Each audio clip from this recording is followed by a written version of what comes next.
Yes, so we're starting with Parshat Vayeshev. It's Genesis 37, and the Haftarah is Amos, the prophet Amos. Yes, let's go on. And the title is, Do You Recognize This? In Hebrew, Hakerna. No need. I think we all know the housekeeping rules. I think there's Right. no one new.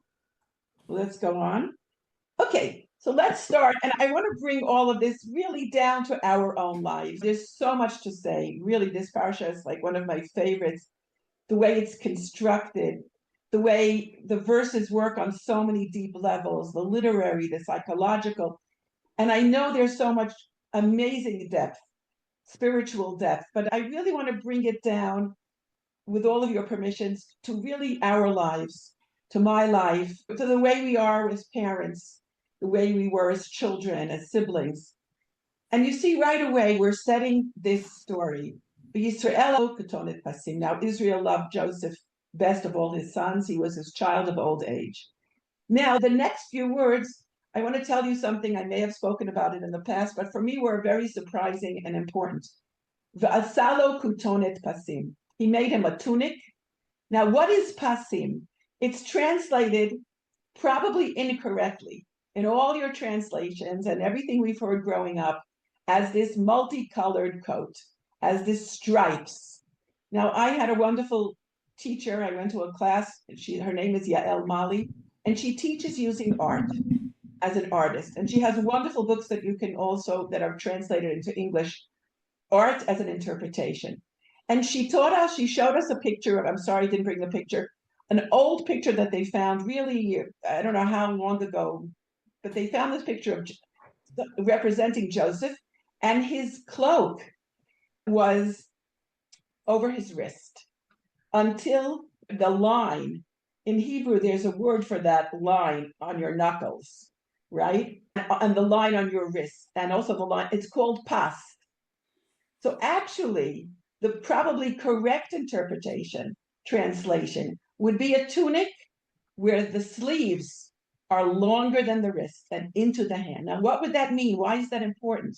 Because his father gave him a tunic of an overseer, of someone who does not do manual labor, of someone who cannot work because his cloak is an ornamental, long sleeves, all the way covering his part of his hands, meaning you're not a laborer.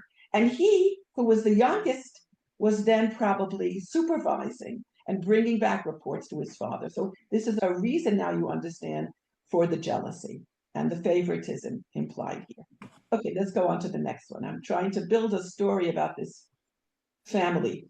And we don't have time for everything, but just a few verses I want to highlight. Joseph is searching for his brothers. Vayomer et Hagida nali efohem.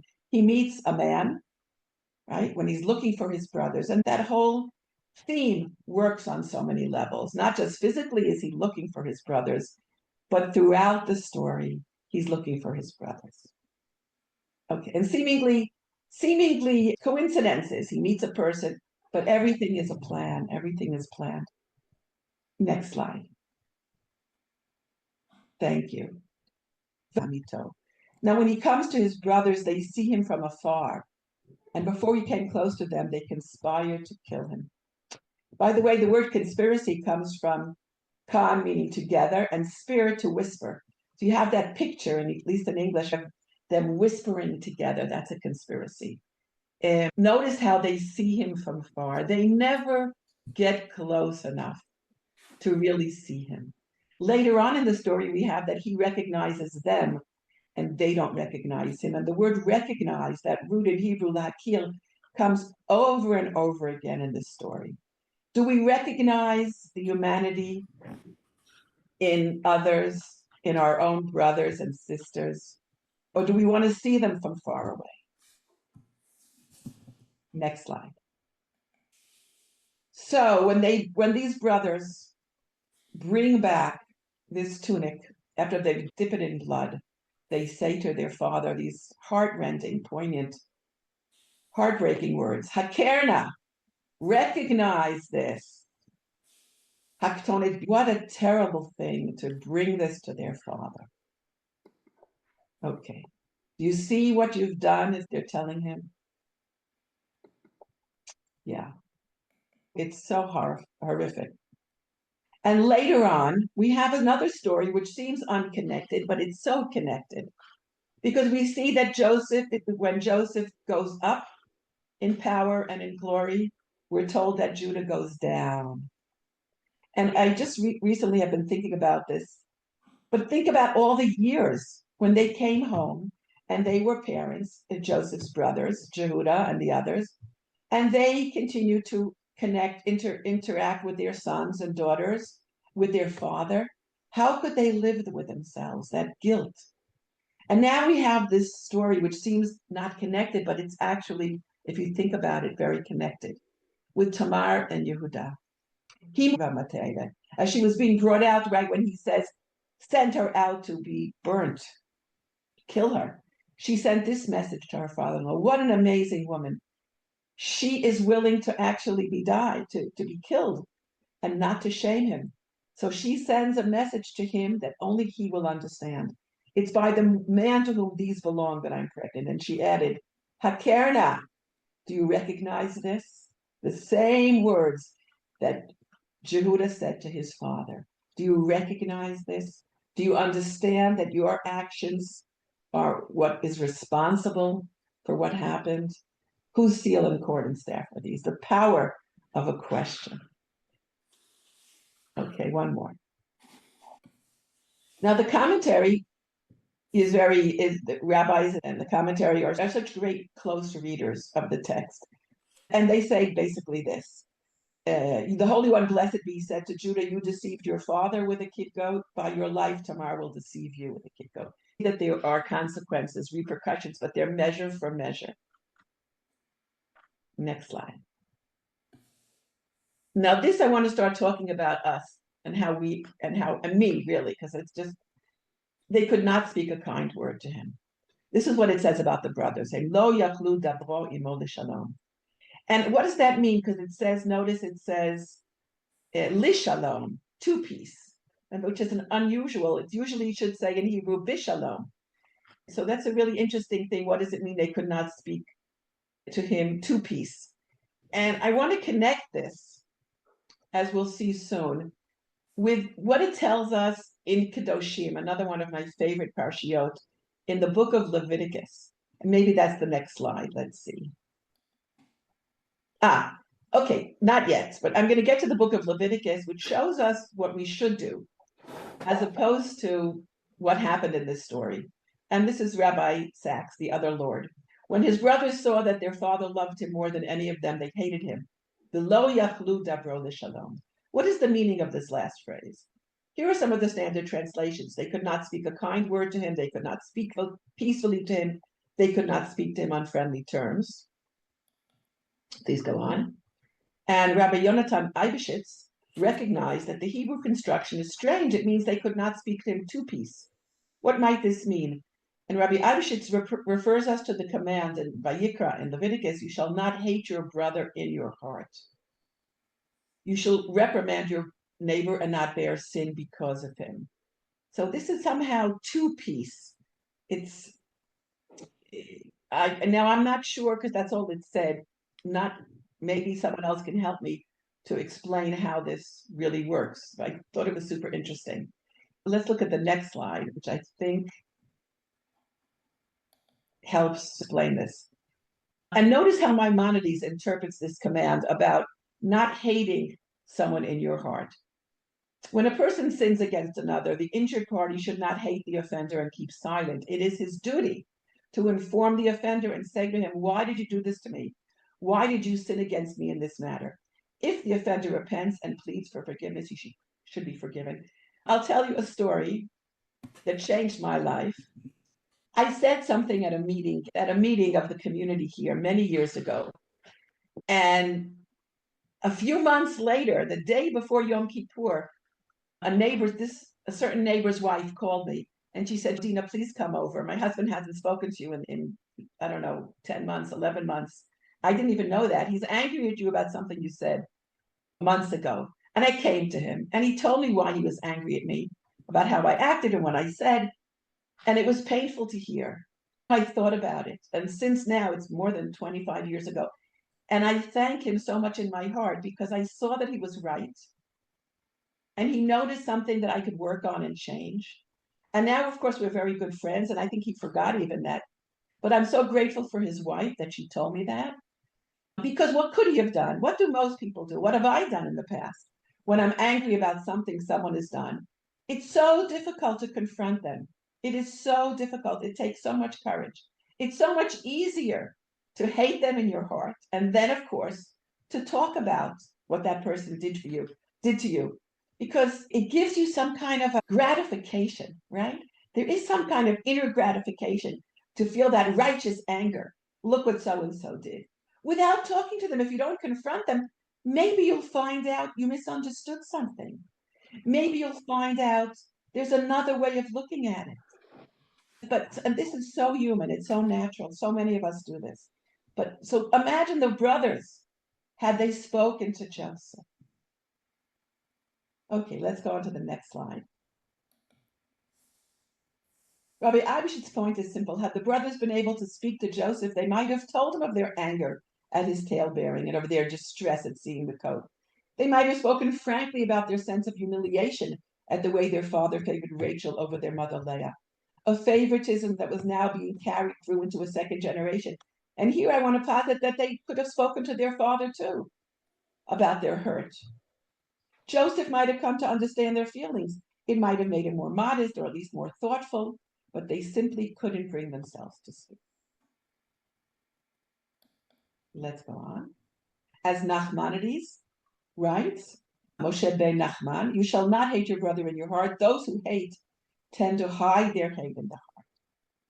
So if one person takes this and tells another person why they're angry at them, why they're disappointed or hurt, this will have been worth everything, right? Don't keep it in your heart and don't slander other people. Have the courage to tell the person face to face what they've done, why you feel hurt, and maybe you'll be surprised. Okay, let's go on. And I thought about going back to Leviticus, going forward to Leviticus chapter 19, because this is actually the best instructions for how to prevent the kinds of terrible tragedy that happened in Joseph's family, in Jacob's family. And if you follow this, I promise you, you will see great blessing. You shall not go around as a gossip monger among your people. You shall not stand by the shedding of your fellow's blood. I am the Lord. Notice how these two are connected. If you tell gossip, it's like you're shedding blood. It's like you're shedding blood. You shall not hate your brother in your heart. This is the next step. You shall surely rebuke your fellow, but so don't hate him in your heart. Rebuke him. You shall not bear a sin on his account. Think of what terrible sin you're committing by not rebuking. You shall neither take revenge nor bear a grudge against the members of your people. You shall love your neighbor as yourself. I am the Lord. If you want God to be with you, you have to act this way. God wants to dwell among people who act this way. Okay. So I think we're getting to the questions. Yes, I want to leave you with these questions. There's so much we can learn from these stories. So much. First of all, how Jacob behaves regarding Joseph. Have you felt favoritism in your life? And I can tell you just in my life that my brothers and my sister, they still tease me, and sometimes not in always a loving, happy way, that I'm the favorite. And it's not easy to be the favorite. You may think it's easier to be the supposed not favorite, but it's not an easy thing to carry around. And I was just born. I didn't do anything. It's not my fault. But why are they jealous of me? Why did they not like me for something I didn't do? But we see Joseph, we definitely see things that he did. He brought gossip to his parent, to his father. And we see he tells them about the dreams in this way that make them hate him. So how does Joseph behave towards his brothers to create this tragedy? And of course, how the brothers behave towards Joseph. And then how does Judah behave with Tamar? Right. So I want you to relate this to your life, your family, and how can we use these lessons to do better? Thank you. Wow, I love that you Thank brought you. this down to a very personal level, Dina. This is great. Really good, Dina. Thank you. Just before we start, I want to remind everybody that we'd like to hear from everybody. And if you would like to say something, put up your hand so that we know that you have a thought to share. Try to keep it to one main point and under 2 minutes so that everybody can bring the things that are close to their heart. Would anyone like to comment on Dina's first question? What can we learn about healing the family from the behavior of the people in this parsha? One of the things that strike me is that it's not just bringing what we have here in the Parsha to ourselves, but also bringing it to God. It occurs to me how God, whatever He wants, whatever He requires of us, He does Himself. When He's upset with us, He sends the prophets and they tell us exactly what He thinks about us. He rebukes us. And so it's something that God Himself does. And I see the rain that we just had as a sign from God that He forgives us. I think it's a nice way of looking at how God treats us as well. Would it be possible for someone to put the question in the chat and take it off the screen so we can see everybody? It's there. Good, Dean put it there so you can remove the slides. Thank you very much. Thank you for that. I'll just say a comment.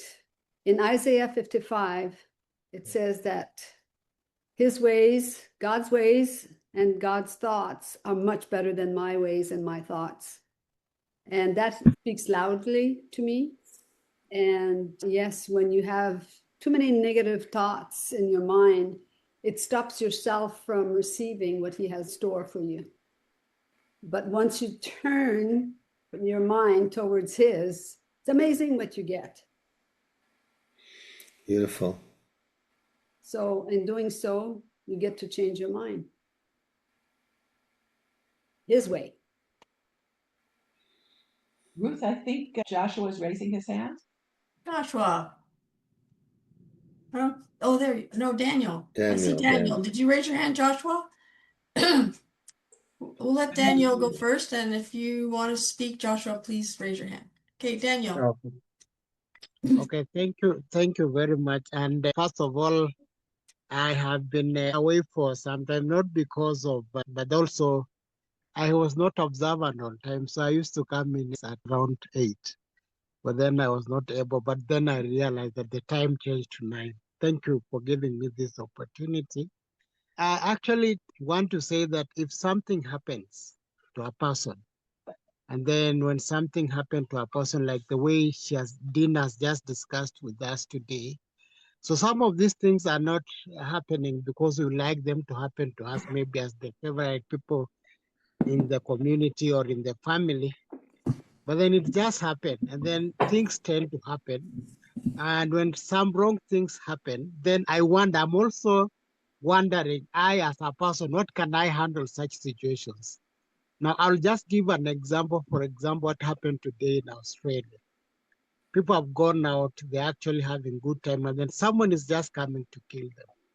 Such situations are actually very terrible. But then I'm wondering, as a human being, how can I do? Thank you. Thank you, Daniel. Joshua? Yeah, for me, it's quite a sensitive matter. When Yair talks about bringing it to Hashem, I can't remember exactly what he said, but that aspect of bringing it to Hashem, because when you have been wronged by somebody, it takes humility to actually approach the person. Sometimes in the African context, actually, you send somebody to go and tell that person that, and I think that is what Dina was saying. And sometimes you may need to pray over the matter, actually to find avenues to gets to the person, because sometimes you don't know whether the person will receive or will see the point that, or will see what he did. You might just think like you're being, I don't want to use the word childish. That is one side of it. It's quite an issue. And yet, if you keep it, it can grow to something else. Thank you. Thank you. Thank you. Absolutely. Say, Joshua, that's a very important point that you raise, because sometimes a person doesn't see what he did. And I think when it says in this parsha, when it says recognize this, it's look and see what you've done. And God gives us, sometimes in difficult ways, things that happen to us, a kind of a slap in the face, a kind of mirror. Look and see what your actions have caused and the consequences of your actions. And we need to recognize that before we can do better. Oh, You're So muted. I'm going to jump to the fourth bullet there about how Yehuda behaves with Tamar, because I think this is a truly amazing thing. This is truly about tshuva. It's truly about repentance. It's here. He was the judge. He was the one who was accusing her and sentencing her to death. And he could have just, when he realized, oops, it was me. I'm the one that took her behind the bushes and had my way with her, and I'm the one that did this. He didn't do that. He stood up and he said, I blew it. It was me. I own it. I take responsibility for it. And I think that's an amazing lesson for all of us, to take responsibility. So I'm glad you included that in there, because that to me was, well, yeah, it seems like a nasty story, but it's an amazing story. It's about tshuva. It's about making repentance. It's really, really incredible. That's all I wanted to say. I just wanted to respond briefly to what Dina said. A long time ago, one of Rick's brothers was acting in a way that everybody thought wasn't the right thing to do. And so I took it upon myself to tell him. I wrote him a letter.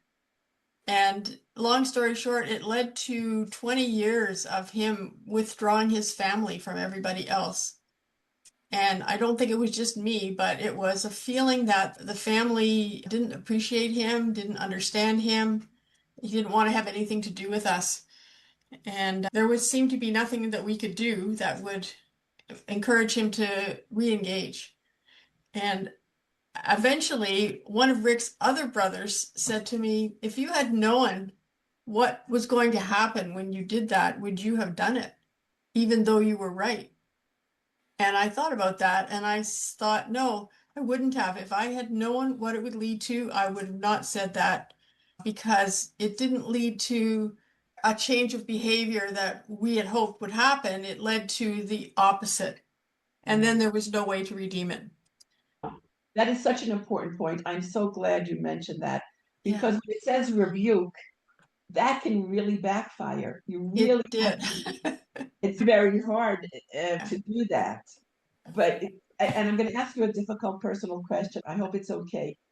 Do you think if you had spoken to him privately, face to face, instead of writing a letter, that might have been different? It could well have been, because I've since learned that when you write things down, like on an email or something, people can misinterpret what you've said. And then there's no way to go back. It's out there, it's in black and white. And I didn't mean that. I meant this. You said this. And I also think if I had been more mature, I could have thought of better ways to say things that made him feel loved and included, and rather than rebuked and excluded. Thank you for That's that. very interesting that the verse that talks about rebuking ends with, but you shall not bear a sin on his account. And Rabbi Akiva said about his generation that he doesn't think there's anybody in his generation that knows how to rebuke without resulting in a bad result. In other words, rebuking is really, on one hand, we're required to rebuke, and on the other hand, it's so difficult to know how to do it in a way that will bring about good results. Isn't there So something about casting stones? what? Isn't there something about casting stones? Okay, so Jocelyn, I would love to hear what you have to say about all this. Yeah, for what you just said, I did experience at one point that when I realized the offense I had done, I brought it to the person, but the person was not ready to receive my request to please forgive me for what I've said. And that person turned against me, still to this day. So the other person who has been offended has to be able to receive it. And if they're not in that place of receiving, there's nothing you can do. And it fires back. So the timing is important, I think. Yeah, I think it's very important when you try to respond what you say, because the end of my story is that I said to him I was sorry for the hurt that I had caused in him. But I didn't say I was sorry for what I said about what he was doing that I thought was wrong. I said I was sorry for what I could genuinely say I was sorry for. And that brought healing in the relationship and in the family. And we never came up against that other issue again. From then on, it was much better. Not perfect, but much, much better. So I think that was a God thing, to know what to say. Thank you. Yeah. Dean. has his hand up. Yeah. You're muted. Dean? Oh, there you go. Okay. I'm here, thanks. Okay. I just want to say, when we look at the question, what can we learn about healing family relationships? I see something that's similar to almost all four of those. It's that word love.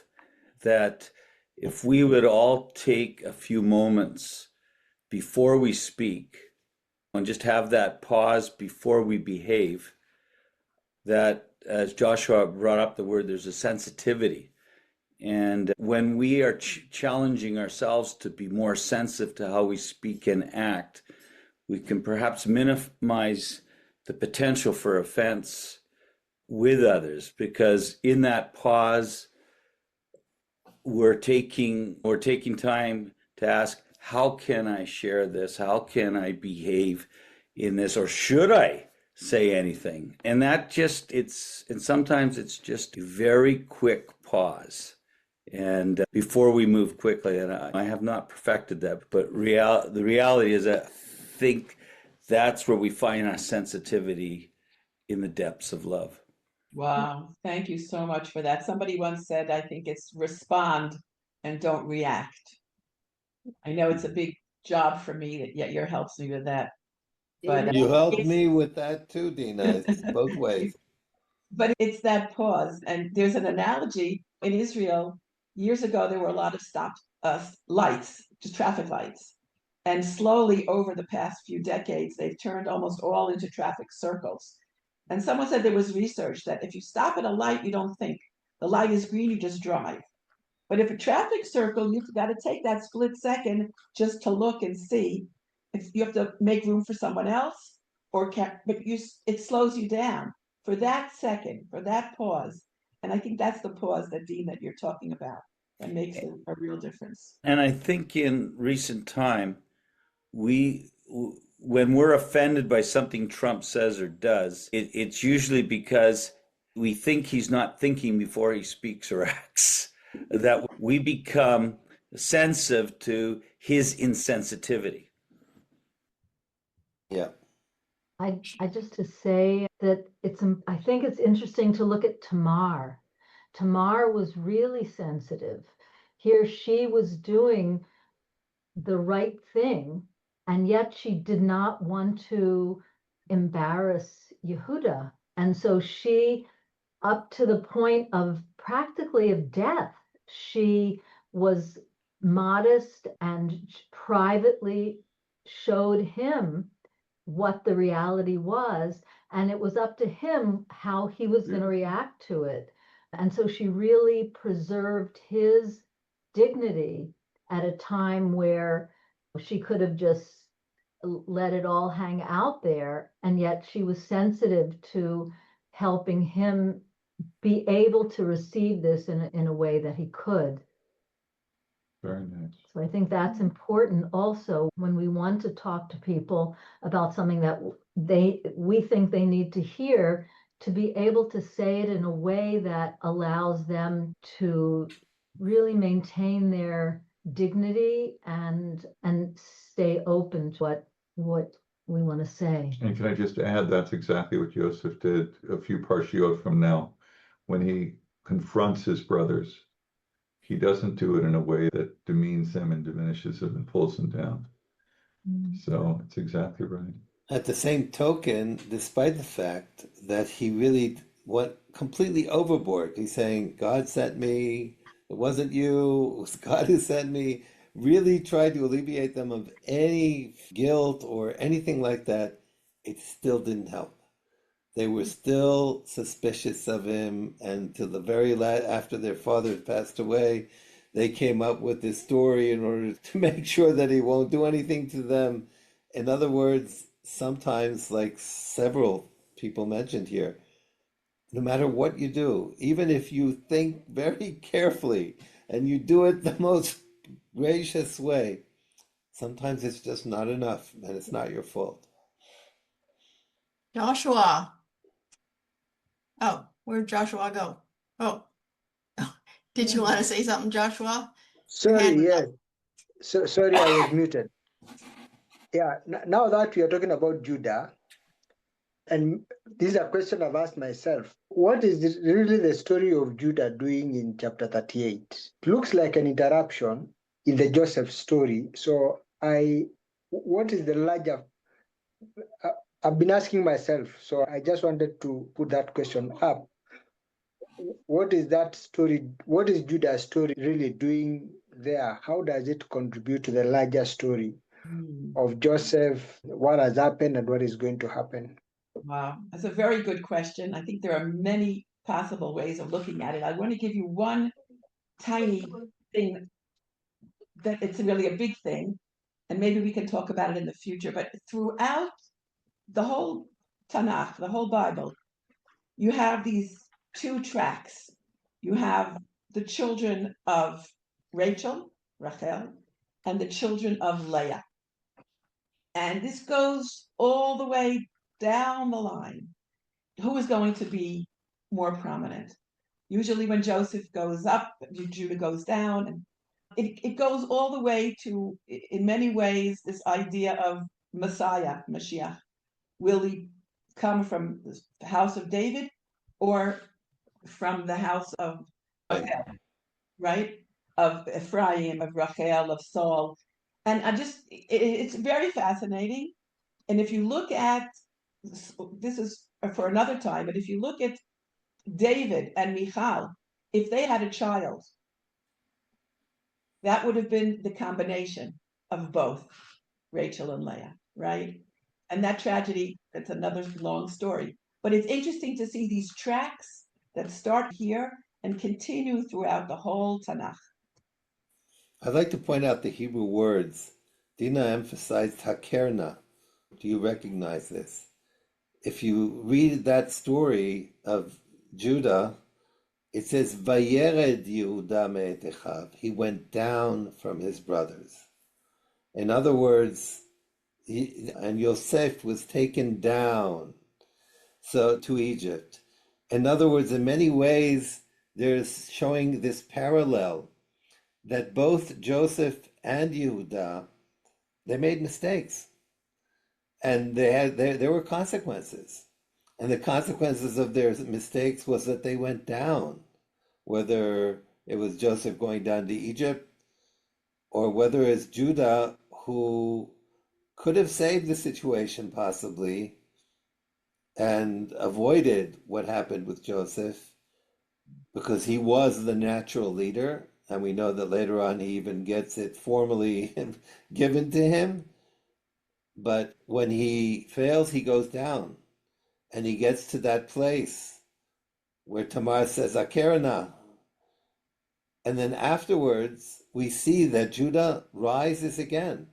It's quite amazing how in all the stories that will follow, we see Judah taking the right action, and Jacob sending him down to Egypt to arrange for everything. In other words, we all have our ups and downs. And I think the Torah wants to give us that perspective, perhaps that encouragement, that even when we go down, there's not just a way to get up again, but a way to get up to play a very crucial role. Now look at here's another two stories that come one after the other. We just read recently, right, about the terrible story of what happened in Shechem with my Dinah, right, and the brothers Shimon and Levi, what they did to the whole city. Now, it's not for nothing as a reason that the story of Joseph comes afterwards. Once you allow that kind of impulse, that murderous impulse, and you actually, then afterwards it comes back into your own family. You notice where it happened? In Shechem. In Shechem. The whole story with Joseph again. Right. In Shechem. So that's a great question, Joshua, because the order of the narratives and the editing of the stories is so important and interesting when you think about it. But back to the story of Judah. Do you think Judah's exit of the scene at that particular time is because he's carrying a great deal of guilt? He just had to run from the situation? I think you're right. And so even though it looks like it's a crazy story put in the middle, it's still related to how he dealt with his own brother Joseph. And sin begets sin. So all of a sudden he takes off and he's rebellious. And in that rebellion, but God didn't leave him because he still had a plan for Judah. I think the remarkable love and mercy of God being sensitive to the situation is seen there. And there's that Gentile angle. There's an idea called foil in literature, where one character acts as an opposite to the other, and we see them then facing each other. So if you see how Joseph sexually behaved after his wife died, it's a different situation, and she wasn't married and he wasn't married. But you see how Joseph responds to Mrs. Potiphar. That's a foil too. Something about character. Interesting. There are a lot of people who haven't spoken. Yes. I was just thinking about that, Dina, because when you just read that story about Judah and Tamar and you hear Jewish people talk about it, she's a hero, but she actually tempted her father-in-law into incest, trying to get something for herself. And yeah, she was nice to him when she didn't tell everybody else, but it just seems like the way she went about it was deceptive and not confronting him directly. So how do you handle that? I don't think it was at that point incest. His wife had died. Her husband had died, two of her husbands. So she was then single, available, and he was as well. Wasn't also the laws of Yibum, of levirate marriage, wasn't only the brother. At this point, it could be any relative that was related. That's what I understood about it as well. And this is this very interesting obligation that one of the relatives has the obligation to marry the widow if there were no children from the marriage. And that's exactly what happened to David's grandmother, Ruth, that Boaz married her because of a levirate of her obligation. He fulfilled that obligation. Right. And then the child that would come from that union with Tamar and Yehuda would be the name of the son that had died first. That was the law. But isn't it interesting how go ahead, Rick. There's an interesting phrase in that story with Judah and Tamar. And Judah says, she was more righteous than I am. And I think he recognized something. What Tamar was doing when she said, I'm pregnant by the man who owns these things and sent them to Judah. Rather, and I think she was calling him to responsibility. These are yours and you know it. And you have an obligation that you refuse to fulfill. And I'm calling you on it, but it was done in a way that what Judah had done was he had jumped to the conclusion when word came that Tamar was pregnant. Judah said, take her out and burn her. That's the penalty. And do it. And she subtly brought him to responsibility. So he could legitimately say, you are more righteous than I am. You're acting responsibly. And that's what I should be doing. One of the things, the questions that always comes up with this story is, who was Tamar? Where did she come from? Anybody know? Wasn't Well, she she a was a daughter? Canaanite. She was a Yeah, Canaanite, the daughter of Shua. but she's also known, a Canaanite was also another word for a merchant. So it has both implications, and I'm not sure which one is the right implication, actually. For me, it's very clear that we have a righteous Gentile who actually teaches the father of kingdom a very important lesson. And maybe this is something that we have to keep in mind, that there are often times where when we talk about rebuking, it could include also rebukes from Gentiles who may actually see the right thing even when we don't. I don't know. I said that for you, Dean.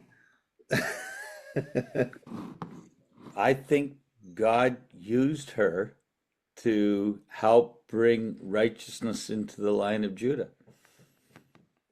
which is critical and a part of his covenant plan. Completely. It's like with Melchizedek and Abraham and with Ruth. There was a cute video with Huckabee was explaining to two Israelis what we should be doing when we talk to the nations about what we're doing here and why we are here. Sometimes we need Gentiles to awaken us up to what we should be doing. And therefore, Caro is raising her hand. Go, Caro. The goy is ready. Righteous. Righteous goy. That's what I am. There is something that I would like to know about what you think related to. There is a question about, I'm sorry, I would love to ask more questions, but I don't know, something was wrong with my speakers, so I couldn't hear the majority of Dina's teaching. So gladly, I am the editor and I get double blessing. So I will listen to it. But I do have a question because I'm sure you, Dina, you talked about it. And there is a question on there that I can actually jump in. And it's like, how does this relate to your family? And I did had an incredible situation with my own family, with my mom, specifically mom and I went through horrible. I laugh now, but boy, that was harsh, horrible situation with the family where they like trick us in a very wrong way related to Israel, actually, because we wanted to do a bunch of things at the ranch for Israel. And once I said Israel, they turned into us and did horrible things. And so long story short, they really end up wanting to put my mom in jail and accuse me and crazy things like you would never, I would never have imagined of my own family. And so that was like the end of our like loving bond that we had for all my life. And one day I just woke up with knowing their true hearts and their true colors this way. So of course I had nightmares. I went into a trauma, psychologically speaking, emotionally speaking. My mom almost got blind in two of her eyes, but one was like drastically, like we had to do all sorts of things in her eye because of this. It really took a toll on us. And 6 months into it, I was really not well. And this was just last year. I was not well at all, and I was having difficulty sleeping, or even doing life. I was super tired all the time. And one day, my very awesome, faithful mother, whom was the one who carried all the worst, because we're talking about her own siblings doing this to her. And she called me and she said, Carol, how are you doing today? And I was like totally depressed and sad and anger. Like I had so much anger in my heart, and I would even pray to God and ask, why did you allow all of these things to happen? This doesn't make any sense. And my mom called me that morning and she asked me that I've been super stressed and down, almost into the blindness, emotionally toll. But I woke up today and I remember Jesus's words that said, if you're not able to forgive even your own enemies, then, how are you going to be known by a God that you don't see? And it is a commandment that we should forgive everyone in our hearts. It is a commandment. It's not like asking any opinion about it. And when she said those words to me, it definitely got my heart. And it was so hard for me. I have to confess, I wrote a letter to all of them asking forgiveness. I didn't explain anything about me or anything like that. And I just said, listen, this is the hardest thing I've ever had to do. Know that I love very much my mother. Is the one person that I truly love without evil or like any other benefits in it. It's just pure love. And my religion tells me that I need to forgive all of you. And this is me asking for forgiveness. And I sent a letter to all of them. They were not asking for anything from me. And they never said anything back. My point is, when I did that, I got released and I felt all of this huge, horrible darkness that was upon me in my heart, but even in my own skin, fell at that moment. And no one till this day have ever said anything. So I know there is something within, like, just the act of doing what is righteous, what you all have said, like when we walk in the righteous path, when we walk down the line of what Hashem tells us, there is definitely a reward, but it's always in the heart, right? It's always starts from within, and then it goes out all the way and blesses everything outside. And even today, even the wrench is falling, all of it, in my mother's hand. And we've done nothing. It's like Hashem's doing in a most miraculous way what they intended to take out from my mom and even put her in jail. Now Hashem is giving it, the whole thing, to her, and it's not us doing anything. So I guess there is a massive action from the heavens when we do what Tamar did, which is the righteous thing. And it's like a massive encouragement. Yes, it still hurts to me. I lost my family. We have zero relationship. They still are doing whatever they do. But there is a massive reward to just follow the righteous thing to do, which is Torah, which is the Bible and Hashem's words. There is a reward. Amen. Thank you. Thank you for sharing that. We haven't heard from some people. I would love to hear from, I see that there's Christiane, and I see there's Eve and Jane. Daniel and Yolanda, David Sequoia. I don't know if they can connect. I think Christiane is unmuted. Yes. I was just waiting to see if someone else would jump in. Go for it. Okay, there was a situation in my family just after my mom died, and I've been thinking about it because maybe that's another way to react or act. I had been put in charge of calling people for Christmas. I was really like this time of year for the Christmas buffet, the Christmas reception. And one of my brother, I don't know what happened. I called him and asked what he wanted to bring. There was like a potluck, and and I said he didn't know, and I said maybe you could bring that, and he just lost it and came after me, and I was so shocked. I was on the phone. It's not a brother that I speak often, and I was so shocked by his reaction. He just lost it, literally. And I just said, okay, you don't have to bring anything, and hung up. But I was so shaken that I actually had a migraine and so on and so forth, and spoke to one of my sister that is close to him. And just because I felt so bad, I think that probably was the next day or whatever. And she took upon herself to tell him how bad, because I literally got sick, right? And so she took upon herself to talk to him and relate the story. And a strange thing happened. Him and I, we never really spoke about it. But since then, there is this tenderness between the two of us. It's okay, I know he knows, he knows I know, and then we have come to an understanding and realize that actually we're very much alike. We're much more alike than we thought we were.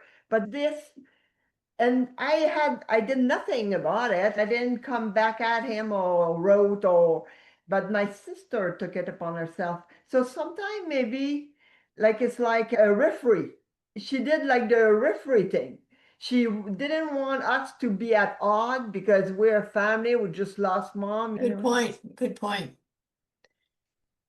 I think Anyone family else? relationships are difficult, and it's probably Yeah. sometimes to have someone to to be the referee between two parties it works good. Thank you. Thank you.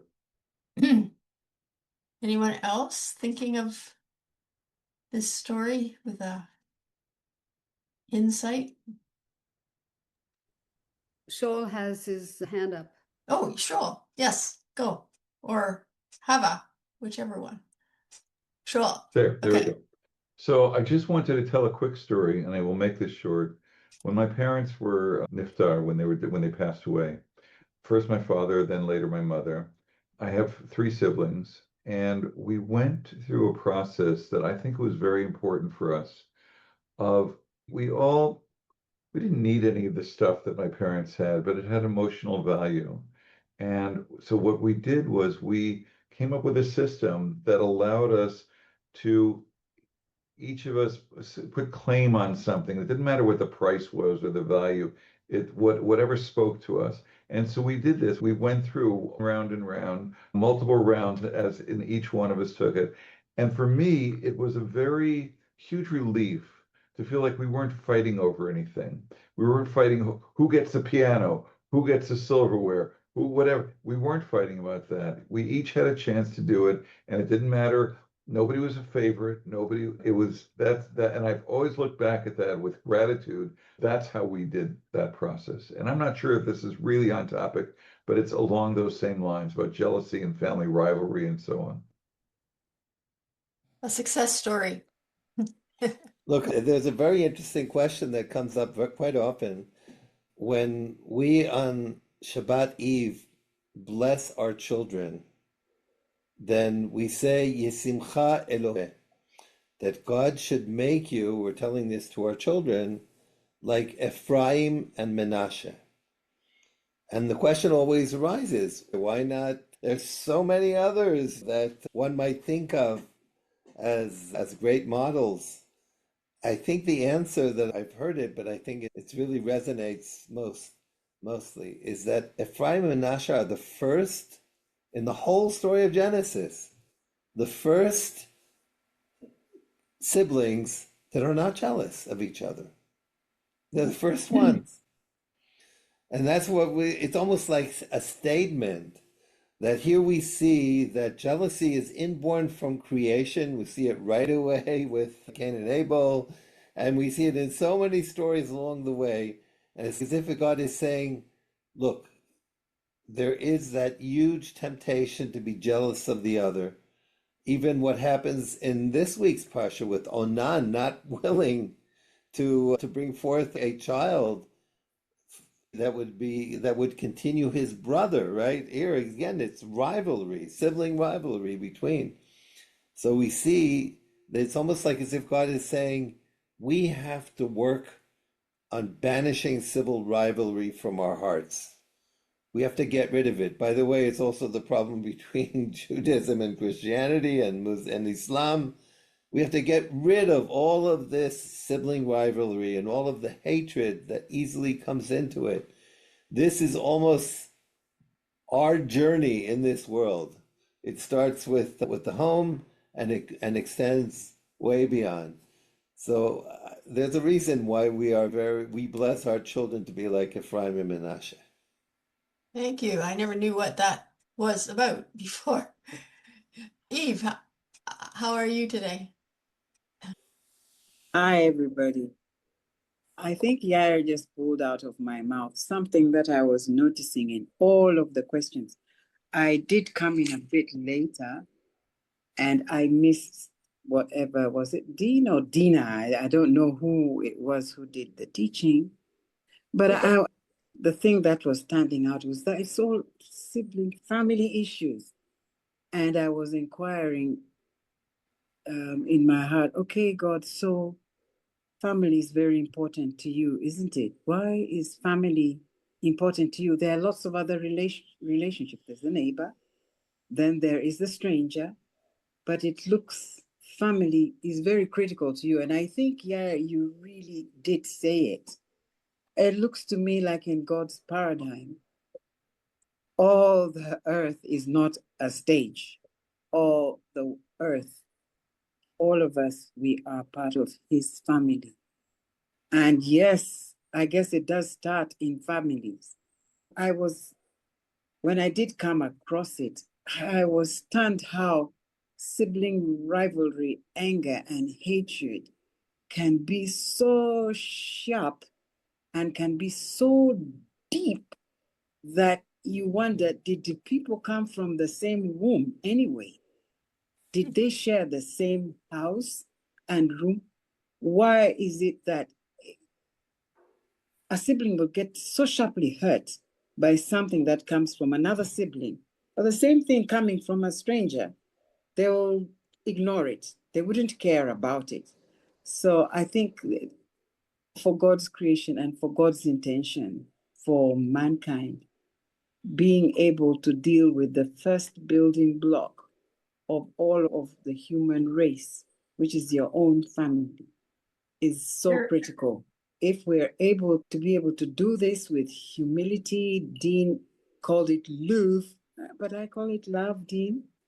If we are able to do this with humility, with love, with appreciation, and with the value of what it is to have shared the same womb, the same room, it probably would build into a better community and a better society. So in Christianity, we have this prayer, if I may conclude, that says, Father, you who art in heaven, may your name be hallowed, may your kingdom come, and may your will be de facto on earth as it is in heaven. Give us today what we need, forgiving us our trespasses, as we forgive those who trespass against us.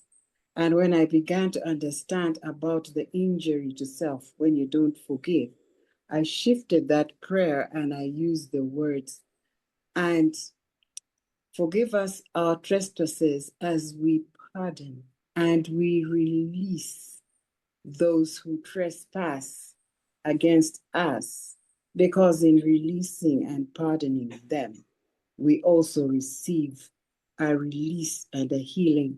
And I think that's what I heard in Carol's story. Thanks. Beautiful. Beautiful. Thank you. Wow. Dean. Shaul also. When we were recently in Kenya, this mama shared about forgiveness, and she's quite remarkable in her healing and helping people often get through some of their sibling rivalries with some really deep unforgiveness. And she taught something about forgiveness that I thought really stood out for me. Is it's one thing for me to say, Yair, forgive me for this, and speak to him about that, but also to go before God and release him from judgment, because there's consequences when we do things against somebody else. But to plead for mercy for that person, like Moses did with his brother, and his sister came against him, to ultimately release the judgment that they're facing. So there's something I need to do, but I also know that as a result of what they've done, they've created judgment coming against them. And so it becomes a second measure to be able to forgive, but perhaps even the greater measure after that, when I know my heart is clear from that hate or whatever it might be, is to say, God, would you release that person from the consequences of judgment of what they did to me? That was wonderful. By the way, before on Yom Kippur, before the opening prayer, there is a special prayer called Tfilah Zakah, where everybody releases everyone. It's so important what you've just said. Yeah. Amen. Joshua. Yeah, that is exactly what I wanted to find out, a Jewish perspective of what Dean has just shared. And so that is what Yair has just commented on, but I hope he could expound that a bit more. I don't know how to expand more. I just point out, I think that verse that Dina really focused on, Leviticus, is not just releasing someone, but there's also that part that to be a full healing, there has to be that talk, that discussion, this reconciliation. So one-sided release is something that we do before Yom Kippur, especially before the big judgment day. We want to release everyone. We don't want it. Actually, the prayer says, I don't want anybody to be punished on my account, right?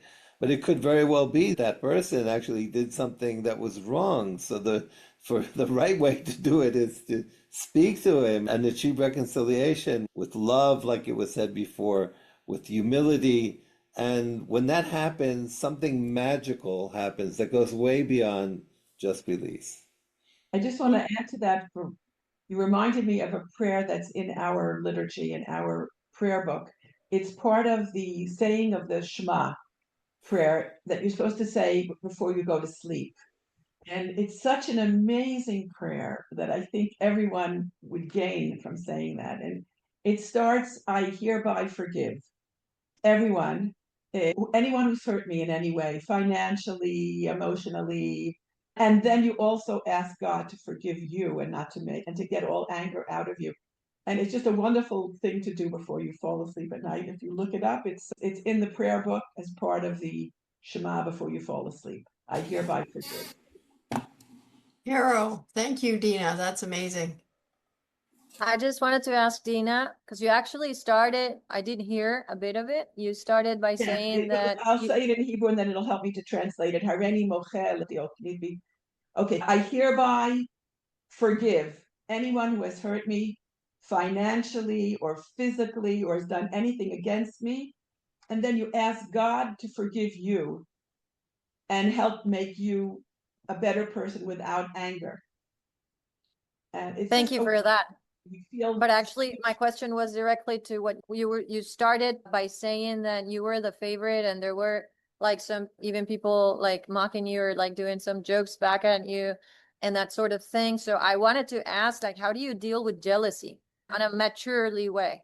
Wow. Yeah. I think it's I just try and think of my grandmother. You think of someone, who's really a character you'd want to model yourself on. And I think of my grandmother who was uninsultable. She just didn't, nothing that anyone said would hurt her or insult her. She just, and I think that's such a great quality. But it's more than that. Jealousy is an action. You know what I mean? Because I really don't care what people think about me in a lot of ways. It's not that part. What I am interested is like there is actions taken against your life. For example, what they did to my mother and to me. So how do you deal with it? Maybe someone else can. I'd like to respond because this was really from our family experience as parents. When we felt that there was too much tension, and we had 7 boys in the beginning, right? So try to picture that. Then we felt there was too much tension. Then we started something called a family meeting. And in the family meeting, we each child, starting with the youngest, because the youngest had to be able to say what she felt first, starting with the youngest, every single one expressed their grievances towards the others. And after we made a round of that, nobody was allowed to interrupt. Then they had a discussion on how to solve the situation. And it was quite amazing how over time the kids came up with great solutions. But just again, this was like a group therapy for the natural kind of jealousy that comes up in a family. But the fact that they had to express it and talk about it and try to resolve that added so much to the amazing relationships that we have now between our kids. It's just a pleasure because they learned from a very young age to think about what they do impacts their siblings and how they can do better. And we came to a point where in the beginning we had to initiate these family meetings. And after a while, whenever tension came up, then the kids would come over to us and say, we need a family meeting. And it was But great. yet here now they have them without us. Probably without us. Yes. Noam does it professionally. That's right. I see And you guys Veronica are- has joined us. And you guys are jealous when they do it without you. Oh, yeah. So we're just about out of time. If there's one more thing that somebody could say briefly, and then I think we should end the session, call it a day. Dina gonna light the Hanukkah? Definitely, Wow. we already lit. Has anybody not lit yet? Would like to light it for everyone? Shaul, maybe you will? No, we already lit as well. You know what we can do, Dina? Next Sunday, we'll be over the weekend with my mom, and we'll light the last night the candles at my mom, and we Okay. can try to do it with everyone so that it'll be a nice That'd be way really nice.